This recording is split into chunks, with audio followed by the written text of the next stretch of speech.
Hi, I'm Tawanda Ewing, and this is Mindful, a series where I draw from science, engineering, and personal experiences to give you an interesting perspective on everyday life. I hope you enjoy it, and let me know what you think in the comments. Let's take a moment to just concentrate on what's around us. Now, let's be mindful about what we're seeing, hearing, smelling, and just generally feeling. For each of us, this is our perspective, and one thing about it is that it's unique. No other human in our existence has, can, or will ever be able to experience what we're experiencing in this very moment. So, is there a way to mathematically represent perspective such that it demonstrates uniqueness, as well as how it exists relative to other perspectives? To do this, we need an understanding of what makes each one of our perspectives unique. Well, firstly, we can look at this on a purely physical basis. The space that we're occupying for our senses to be able to receive the information that they are cannot be occupied by another human being. If we moved out of the way for someone else to try out the space, it's very improbable that they'll be able to occupy it in the exact same way, thus making our perspective slightly different. Okay, but what if somehow we managed to do it and created a way for two people to have the exact same sensory experience? Does that destroy the uniqueness of our perspective? Well, not really, because there's still one other thing to consider. Science is yet to give us a way to guarantee that if our senses receive the same information, our brains will perceive it the same way. No one can ever truly know what it's like to be you, and that's a fact. So where does this leave us? There seems to be two layers to this thing we call perspective, and at each layer we can get pretty close to matching someone else, but we'll never have exactly the same perspective. Now, how does this look mathematically? We can use geometry to help us out here. Let's say we have two circles. Then we decided to label one of them physical space and the other perception. Then at the center of these circles, we draw another shape. It can be any shape really, but I just like using a triangle. Next, we draw a straight line from the center of the triangle to any point on the circle.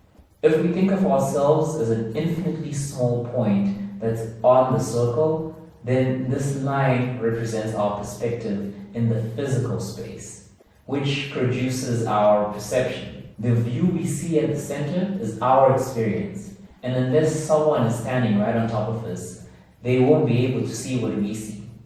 But what if someone was just really close to us? This case accounts for the scenario where we try to reproduce a sensory experience. So the lines will be close in the physical space, but again, there's no guarantee that we get the same result on the perception circle. If we play around with this representation of perspective, we find that there are 4 cases for how our perspective could compare to someone else's. The first case, which we just described, where physical space is close but perception is far apart. Then there's case 2, where the opposite is true and your perception is very close together while your physical space is far apart. Case 3, we find both physical space and perception are close. And finally, case 4, where both are far apart.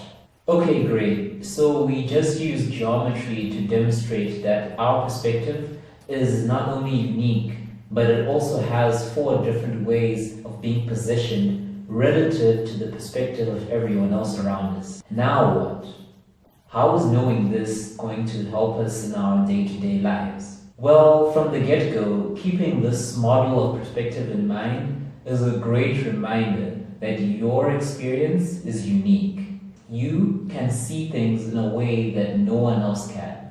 And that means sometimes when people don't understand what you do, don't take it personally, because they have no way of seeing it from your perspective. On the other hand, it allows us to also acknowledge that we're limited by the uniqueness of our perspective. Sometimes to a point that we're unable to see what is so clear for others to see. This means that we need to be able to take in what people are trying to tell us and analyze it objectively.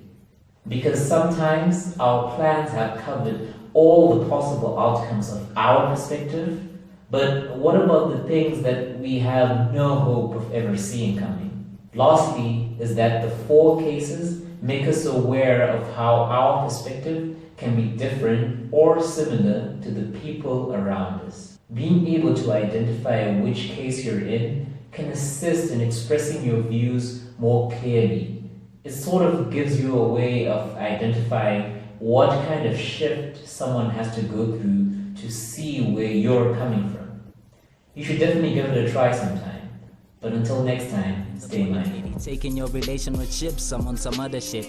I know I'm different, not a black but a darker sheep. I shape shift colors with people to harden partnership. My mind is pondering, barely stretching the power sip. A power sifter sipping the elixir is a power sip. It's summer, winter, autumn, children are the offspring. Singing beautiful tunes, I'm sitting under God's wing. Looking at days when I'm sitting still and I'm proper placed. I couldn't wait while I wait to see your smile fade away. I'm eyes a minute and celebrate as I motivate. God's great, different, serious feelings of hate. I demonstrate that I'm love based and